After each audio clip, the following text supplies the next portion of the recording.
Joven is identified, mga colleagues niya po na kapulisan, Morante and Escorial, as the ones who shot Delphin dead in January 19, 2020, as well as pointed out officers who directed the EJK killings of Mueller. Yun po yung istorya, hindi naman ko po kilala yung Alain Mueller na allegedly sinasabing inatake, Mr. President. Kaya ko lang po tinanong na nabanggit niyo po kanina na ang mga pulis na pag nagkakasala, hindi po tatagal sa inyo. Nangiwala po ako doon. Pero ano po ang nangyari kaya dito?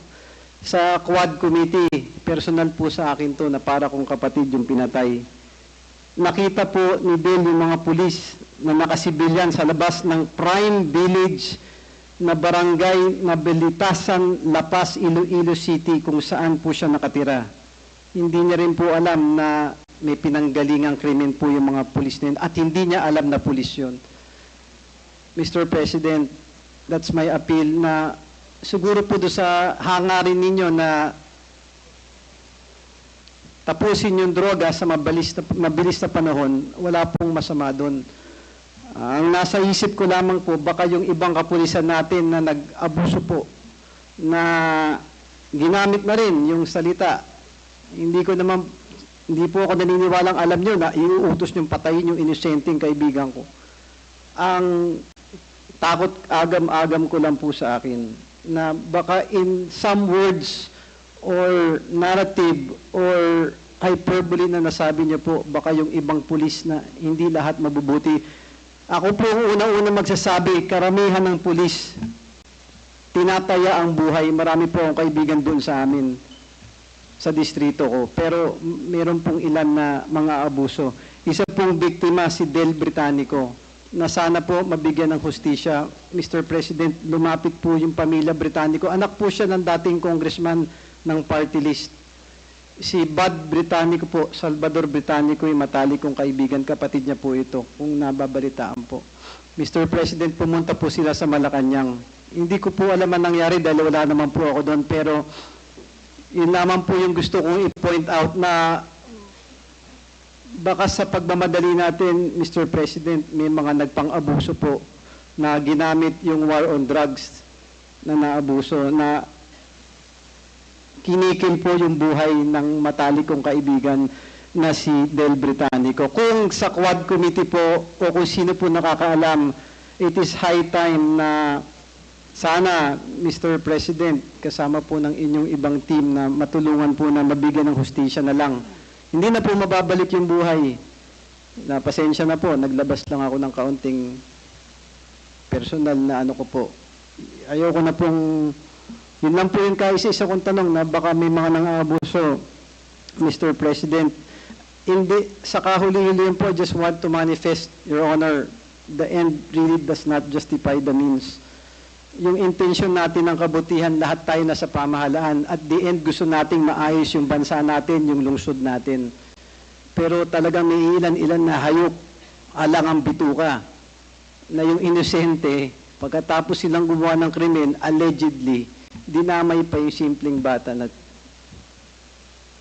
Your Honor, ito po ay isang example o isang halimbawa na baka marahil ginamit po yung pang-aabuso na malinis na hangarin na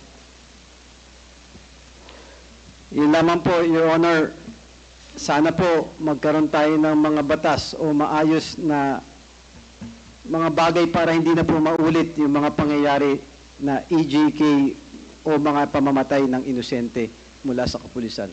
Maraming salamat. Salamat po, Mr. President. You have been repeatedly mentioning the word president. Are you referring sa akin? Opo. O sa kanila? Ay, sa iyo po, Mr. President. Okay, that's Baka all. mas may alam ito sa police. Alam mo,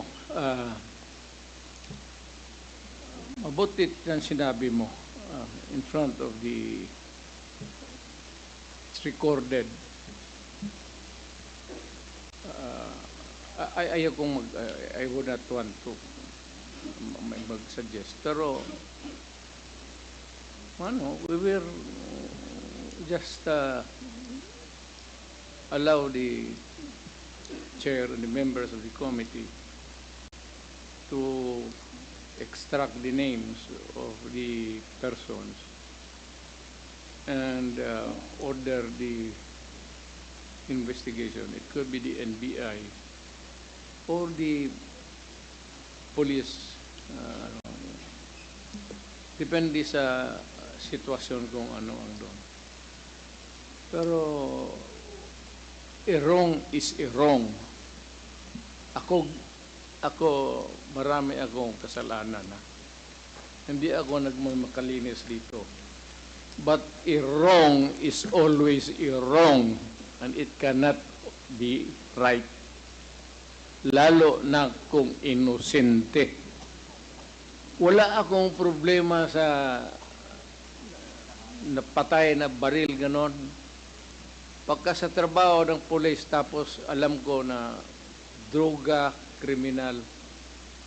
Pero kung inosente, sabi ko, there can never be a justification to take a human life without a purpose. If a purpose is really to save humanity, well and good. Pero kung itong ganito na inosente, it should be investigated. Now, I'm sure that with the names that you have mentioned, the chair now will direct the, well, of course, you have to give the names,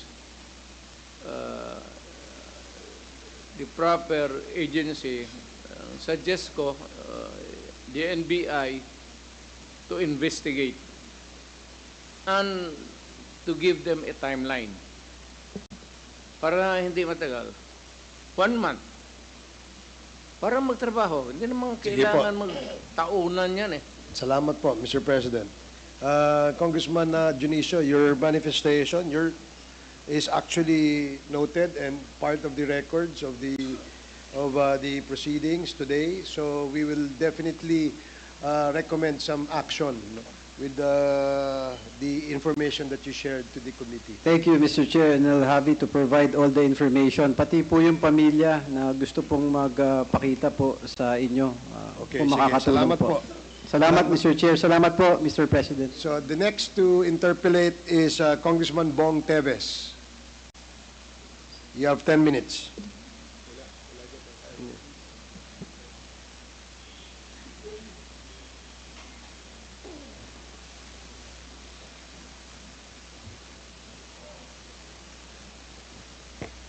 Mr. Chair, good evening sa lahat. Alam niyo po, napakahirap magtanong sa isang former president na mahal ng maraming tao, pero kailangan po nating magtanong para sa kapakanan ng mga taong bayan at para mabigyan ng linaw ang mga isyo sa extrajudicial killing. Mr. President, Mr. Chair, kilala po ba ninyo si Mr. Jamie Guban o pamilyar po ba kayo sa pangalan niya at si Mr. Mark Taguba?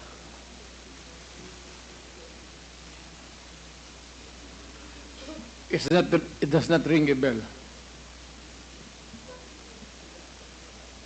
Hindi niyo po kilala si Mr.